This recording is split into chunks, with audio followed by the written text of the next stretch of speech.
Hey guys, Brandon and Tim here. This week for our Seller Saturdays, we're actually going to be talking about whether or not you should sell a house as is or you should renovate it first. So we're actually going to go through some of the benefits and drawbacks, and we're going to talk about the types of buyers you're going to get depending on what you decide to do. So stick around, listen to the end, and if you have any questions, please don't hesitate to reach out.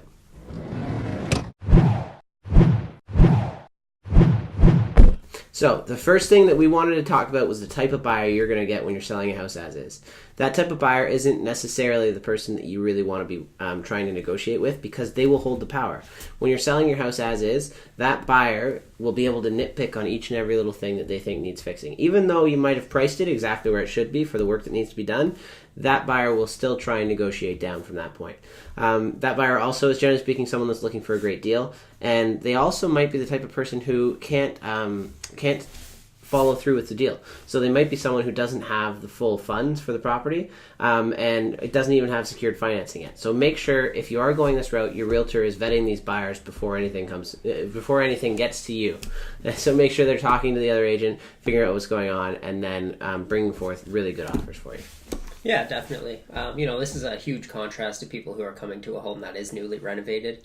These people are typically much more motivated. They're willing to move into a home, and they're not looking to put into a lot of work. They want this place ready for them, so when they have that 3-month closing date come up, they move into the place, they're done, they're ready, they're moved in, and the home is theirs, ready to do whatever they need it for.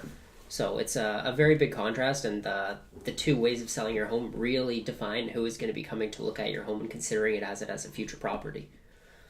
Yeah, and next up we have the benefits to selling your home as is and the drawbacks. So really, selling your home as is, first and foremost, time. You save yourself a lot of time by not having to go through and do all these little fixes that you want to do. You also, in theory, save yourself some money up front in not having to spend the money to do the renovations. But that money, this is now the drawbacks, that money can cost you in the long run, because if you do targeted strategic renovations, then you'll be able to sell your house for more, and you'll be able to recoup that cost of doing the renovations. But by far the best benefit is the time that you'll save.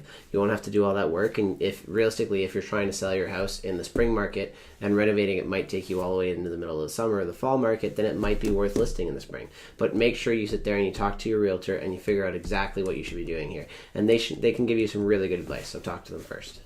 Yeah, definitely. And as Brandon mentioned, this kind of works in conjunction with renovating your home, right? It's going to take you a little bit longer. It's going to, take some man hours potentially if you're looking to do it yourself, or if you're hiring a contractor, potentially, depending on what projects you're looking at completing, whether it's a new roof, a new furnace, or if you're looking to renovate a washroom or something.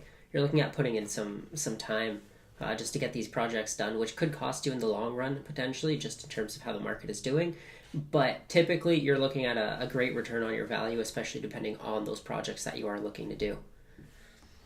Yeah, and you know what? Before we carry on, I want to just say there's a few different types of renovations that you should do.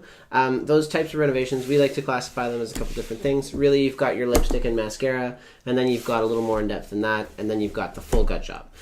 So with a lipstick and mascara, when we're talking about that, we're talking about going into a room and it might just need paint. Maybe some flooring. Flooring's even getting a little far, and then it might need stuff like hardware or plumbing fixtures. Like, you're really not doing too much. It's just refacing it. After that, then you've got your a little more detail. So you might be changing out appliances, a little more expensive, maybe changing out countertops or cabinets. And then you get the whole restructure, which is really redesigning everything. So you might be taking out a wall, or you might be redesigning the entire bathroom, for instance. Maybe the shower works better in a different area. So there's a few different types of renovations that you can do, and you should definitely consider what renovations are required where before you do it. On top of that as well, look at your budget. If your budget lets you do a lipstick and mascara job across the whole house versus just doing a full gut job in one part of it, then that might be better to allocate your money there. Yeah, definitely. You can really see the return much better if you're fixing up the whole house in general, because if you're just touching up one room, you're not really going to see that return on value, because people are going to be comparing it to the rest of the house, and it kind of stands out. So it doesn't really help out too much in that sense. Obviously, the best renovations you're probably looking to do, if you are looking to do like a full gut job, are your washrooms and your kitchens. People want these to be move-in ready typically, especially for a kitchen. If you move into a house, it's hard to move into a place and not have a kitchen that you're able to cook in and get your family ready in the morning or for dinner, right? So it's good to have these things ready if you are considering doing a slightly more extensive renovation on your property. Yeah. And when you're doing these renovations, as we always mention in a lot of our videos, especially these Seller Saturdays this month, and we've been hammering it in, is the power of first impressions. So when you're doing all of these renovations, make sure you're focusing on creating a great first impression. Whether it's exterior home renovations or interior home renovations, make sure you know it's going to look great in photos, it's going to impress them as they walk up, and they're really going to love it when they're inside the house. So create that great first impression, and like we said, look at that 3x8 rule, which is you want to impress them 3 separate times. You've got about 8 seconds to do so. So focus on the renovations that will look great there. When people are looking through photos, realistically, when you're looking through photos, the things you're looking at oftentimes are kitchens, bathrooms, what the bedroom looks like, what the house looks like, the exterior photo shots. So really focus on those things to create a great first impression. Mm-hmm. Yeah, another important thing to mention is typically it doesn't hurt to work with a realtor before you are ready to actually sell your home, just in terms of if you are looking to do a lot of those renovations. A realtor has a lot of experience in knowing what goes the furthest in terms of dollar spend. So, he knows whether or not you should do that mascara, lipstick job, or if you should go into more extensive renovations and do some of that. He's going to tell you how much money you're going to be looking at spending on these projects typically, and how much you can expect to return on your investment and how much your home value will be worth before and after these renovations are done. So that can be really helpful in determining, it doesn't hurt to have them walk through your property quickly and just give you a brief idea if you don't want to sit down and, actually sign a contract for the future. Mm-hmm. Just to interject there real quick as well, mm-hmm. In terms of working with a realtor, like Tim said, it's great to have them come in and walk through with different renovations, but there's also a lot of different benefits in terms of working with a realtor beforehand as well. Even if you're not planning on doing renovations, you're planning on selling as is, they can come in and they can give you a good home evaluation, let you know what you're looking at doing there. They can let you know if it's worth putting money into your house and how much you should put into it. And really just there's a lot more encompasses working with that specific person. So make sure you consider all that as well and talk to a realtor. It doesn't cost you anything. Yeah, exactly.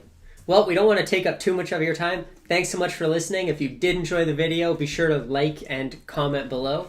Also be sure to subscribe to the channel for more great content, and like our Facebook page and follow that for a variety of things such as contests and other engaging content, just to keep you up to date with what is happening in the market.